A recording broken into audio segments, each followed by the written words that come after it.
তো যদি আপনার পরিবারে 10 বছরের নিচে কোনো কন্যা সন্তান থাকে সেক্ষেত্রে আপনি সুকন্যা সমৃদ্ধি প্রকল্পে আবেদন করতে পারেন। আর সুকন্যা সমৃদ্ধি প্রকল্পে আবেদন করলে কি কি বেনিফিট অর্থাৎ কোন কোন সুবিধা আপনারা পাবেন তা আপনারা স্ক্রিনে দেখতে পাচ্ছেন।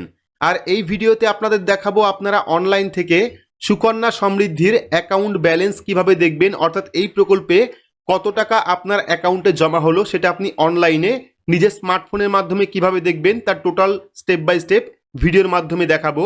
তো ভিডিওটি ভালো লাগলে লাইক করবেন। আর শুধুমাত্র এই চ্যানেল থেকেই আপনারা গভর্নমেন্টের যাবতীয় আপডেট, যাবতীয় প্রকল্পের ফর্ম ফিল আপ এবং নতুন প্রকল্পের আপডেট সবার আগে পাবেন। তাই এখনই চ্যানেলটিকে সাবস্ক্রাইব করে রাখুন এবং পাশে রাখা বেল আইকনটি প্রেস করে নোটিফিকেশন অল করে রাখুন, যাতে প্রত্যেকটা ভিডিও নোটিফিকেশন সবার আগে আপনার কাছে পৌঁছায়। তো চলুন শুরু করি।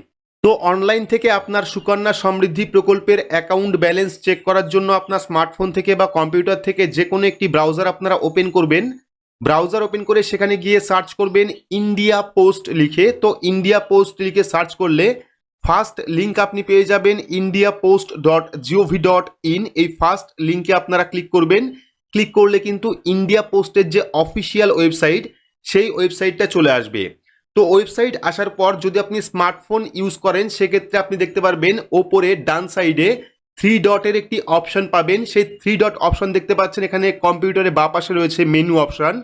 সেখান থেকে আপনারা ব্যাংকিং অ্যান্ড রেমিটেন্স যে অপশন পাবেন 1 2 3 4 নাম্বার, এই ব্যাংকিং অ্যান্ড রেমিটেন্স অপশনে ক্লিক করবেন। ক্লিক করলে পরবর্তী আরও একটি অপশন আপনার সামনে চলে আসবে, যেখান থেকে আপনারা ই পাসবুক অপশন সিলেক্ট করবেন। এই যে ই পাসবুক এই অপশনটা সিলেক্ট করবেন। সিলেক্ট করলে পরবর্তী এখানে একটা পপ আপ শো করবে, সেখান থেকে আপনারা ওকে অপশনে ক্লিক করলে কিন্তু পরবর্তী আরও একটি ওয়েবসাইটে রিডাইরেক্ট হবে। তো এখানে পরবর্তী ওয়েবসাইট আসার পর দেখতে পারবেন এইরকম অপশন চলে এসেছে, যেখানে থাকবে ডিওপি প্রোডাক্ট পেমেন্ট। তো এখান থেকে আপনারা কি করবেন, ক্লিক হেয়ার ফর পিওএসবি সেবা ই পাসবুক, এই যে লাল কালারের লেখা, এই লাল কালারের লেখার উপর ক্লিক করবেন। ক্লিক করলে এখানে ওকে অপশন আসবে, সেই ওকে অপশনে ক্লিক করবেন। ক্লিক করলে কিন্তু পরবর্তী আরও একটি ওয়েবসাইটে চলে আসবেন। এইবার আপনারা কি করবেন, দেখতে পাচ্ছেন view account balance and passbook. তো এখান থেকে কি করবেন, লগ ইন অপশন থেকে এন্টার মোবাইল নাম্বার, আপনি সুকন্যা সমৃদ্ধি প্রকল্পে যে ফোন নাম্বার দিয়েছিলেন সেই ফোন নাম্বার দেবেন। দেওয়ার পর যে ক্যাপচা কোডটা দেখতে পাচ্ছেন সেই ক্যাপচা কোডটা ফিল আপ করে লগ ইন অপশনে ক্লিক করবেন। তো লগ ইন অপশনে ক্লিক করলেই কিন্তু আপনার রেজিস্টার ফোন নাম্বার একটি ওটিপি সেন্ড করবে। সেই ওটিপি আপনি এখানে বসাবেন। বসানোর পর সাবমিট অপশনে ক্লিক করবেন। ক্লিক করলে কিন্তু পরবর্তী আরও একটি পেজ আপনার সামনে চলে আসবে, যেখানে থাকবে পিওএসবি ই পাসবুক। দেখতে পাচ্ছেন পিওএসবি ই পাসবুক।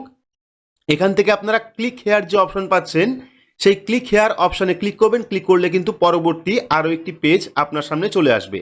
তো এখানে কিন্তু পরবর্তী পেজটা চলে এসেছে, যেখানে কিন্তু আপনাদের ফিল আপ করতে হবে অ্যাকাউন্ট নাম্বার। আপনার যে সুকন্যা সমৃদ্ধি প্রকল্পের যে অ্যাকাউন্ট রয়েছে সেই পাস বইয়ের থেকে আপনারা অ্যাকাউন্ট নাম্বার দেবেন। অ্যাকাউন্ট নাম্বার দেওয়ার পর রেজিস্টার মোবাইল নাম্বার দেবেন। রেজিস্টার মোবাইল নাম্বার দেওয়ার পর যে ক্যাপচা কোডটা দেখতে পাচ্ছেন সেই ক্যাপচা কোডটা ফিল আপ করার পর কন্টিনিউ অপশনে ক্লিক করবেন।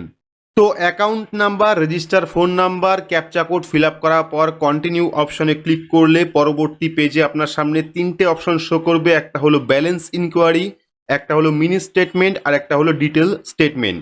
তো চাইলে কিন্তু আপনি ব্যালেন্স ইনকোয়ারিতে ক্লিক করে আপনার বর্তমান যে সুকন্যা সমৃদ্ধি প্রকল্পের ব্যালেন্স সেটা আপনি দেখতে পারবেন। মিনি স্টেটমেন্ট অপশনে ক্লিক করলে পরে আপনি স্টেটমেন্ট ডাউনলোড করতে পারবেন এবং ডিটেল স্টেটমেন্ট অপশনে ক্লিক করে কিন্তু আপনি এ পর্যন্ত কোন কোন তারিখে কত পেমেন্ট করেছেন তার ডিটেলস এখান থেকে চেক করতে পারবেন।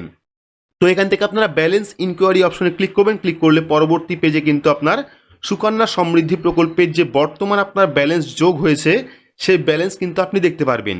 তো এভাবে আপনারা অনলাইন থেকে খুব সহজে নিজের স্মার্টফোনের মাধ্যমে সুকন্যা সমৃদ্ধি প্রকল্পের যে ব্যালেন্স সেই ব্যালেন্স কিন্তু চেক করতে পারেন। তো পরবর্তী সময় আমরা দেখাবো আপনারা সুকন্যা সমৃদ্ধি প্রকল্পে অনলাইন ব্যালেন্স কিভাবে অ্যাড করবেন, অর্থাৎ যে টাকা আপনারা অফলাইনে জমা করেন সেই টাকা আপনি অনলাইন কিভাবে জমা করবেন সেই ভিডিও কিন্তু খুব তাড়াতাড়ি আসবে। তার জন্য অবশ্যই চ্যানেলটিকে সাবস্ক্রাইব করে রাখবেন এবং পাশে রাখা বেল আইকনটি প্রেস করে নোটিফিকেশন অল করে রাখবেন এইরকম নতুন নতুন গুরুত্বপূর্ণ আপডেট সবার আগে পেতে। তো আজকের মতো এইটুকুই, ধন্যবাদ।